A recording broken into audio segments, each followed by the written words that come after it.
जय गणेशाय नमः। हिंदू धर्म में हर दिन किसी न किसी भगवान को समर्पित है। जैसे सोमवार भगवान भोलेनाथ को, मंगलवार हनुमान जी को, बुधवार गौरीपुत्र गणेश को। बुधवार के दिन भगवान गणेश की पूजा की जाती है। आपको बता दें कि बुधवार को भगवान गणेश के अलावा बुध देव की भी पूजा की जाती है। कई लोग भगवान गणेश और बुध देव दोनों के लिए एक साथ में व्रत करते हैं, तो कुछ लोग अलग अलग व्रत का पालन करते हैं। मान्यता है कि बुधवार का व्रत करने से धन धान्य में कमी नहीं रहती, व्यापार में वृद्धि होती है। माना जाता है कि गणेश जी की पूजा करने से घर में सुख शांति बनी रहती है। तो चलिए जानते हैं कैसे करें बुधवार का व्रत, क्या है उसकी पूजा के विधि नियम, और व्रत में क्या खाएं और कौन सी कथा पढ़नी चाहिए। बुधवार के दिन व्रत करने वालों को एक समय खाना चाहिए। वो एक समय दही, हरी मूंग दाल या हलवा या फिर हरी वस्तु से बनी चीज़ों का सेवन कर सकते हैं। व्रत के दौरान आप दूध, फल आदि का सेवन भी कर सकते हैं। बुधवार व्रत में नमक का सेवन नहीं करना चाहिए। बुधवार व्रत में पान का सेवन भी नहीं करना चाहिए। ज्योतिष के अनुसार अगर आप बुधवार व्रत को शुरू करना चाहते हैं तो शुक्ल पक्ष यानी अमावस निकल जाने के बाद जो भी पहला बुधवार आए उस दिन से आप व्रत की शुरुआत कर सकते हैं। बुधवार व्रत की संख्या आप अपनी इच्छा अनुसार 1, 7, 21, 45, 41 जो भी हो कर सकते हैं। बुधवार व्रत करते हैं तो इस दिन सुबह जल्दी उठकर घर की सफाई और स्नान आदि करके घर के ईशान कोण में मुंह करके भगवान गणेश और बुध देव की पूजा करें, दीपक जलाएं, आरती करें। इस दिन हरे रंग के वस्त्र पहनना शुभ माना गया है। भगवान गणेश को आप हलवा, बेसन के लड्डू, पंजीरी का भोग लगा सकते हैं। अब हम सुनते हैं बुधवार व्रत कथा।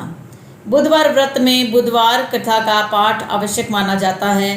पौराणिक कथा के अनुसार समतापुर नगर में मधुसूदन नाम का एक व्यक्ति रहता था। वह बहुत धनवान था।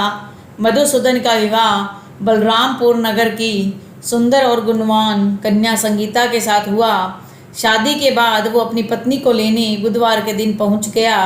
इस पर कन्या के माता पिता ने कहा कि आज बुधवार है और इस दिन किसी भी शुभ दिन के लिए यात्रा नहीं की जाती है। इस पर मधुसूदन ने कहा कि वो इन सब बातों पर विश्वास नहीं करता है और अपनी पत्नी को लेकर चला गया। दोनों कुछ ही दूर चले कि उनकी बैलगाड़ी का पहिया टूट गया।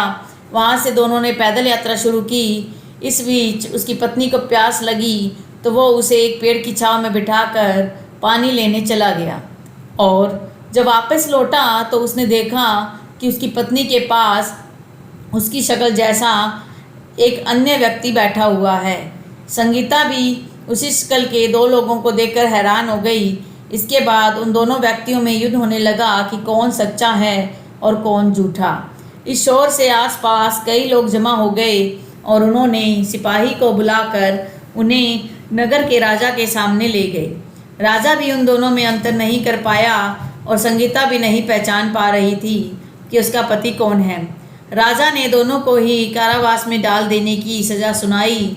सज़ा सुनकर मधुसूदन घबरा गया और भगवान से प्रार्थना करने लगा कि उसे किन पापों की सज़ा मिल रही है। तभी आकाशवाणी होती है कि मधुसूदन, तूने अपने सास ससुर के कहने पर भी अपनी पत्नी को ले आया, ये उसी का नतीजा है। इसके बाद मधुसूदन माफ़ी मांगता है कि बुध देव मुझे माफ़ कर दें, अब कभी किसी शुभ काम के लिए इस दिन यात्रा नहीं करूँगा और हर बुधवार को व्रत भी किया करूँगा। इस प्रार्थना के बाद बुध देव ने उसे माफ़ कर दिया। उनके ये कहते ही सामने खड़ा व्यक्ति गायब हो गया। राजा और सभी लोग इसे देखकर हैरान हो गए। इसके बाद राजा ने मधुसूदन और उसकी पत्नी को सम्मान के साथ विदा किया। कुछ दूरी पर ही उन्हें बैलगाड़ी मिल गई। दोनों अपने राज्य की तरफ चल दिए। इसके बाद मधुसूदन और उसकी पत्नी हर बुधवार को विधि के साथ व्रत करने लगे और इसके बाद दोनों सुख के साथ अपना जीवन यापन करने लगे। तो बुध देव के लिए भी बुधवार का व्रत किया जाता है और गणेश जी की भी पूजा की जाती है, जिससे बुध ग्रह भी शांत होता है। जय गणेशाय नमः।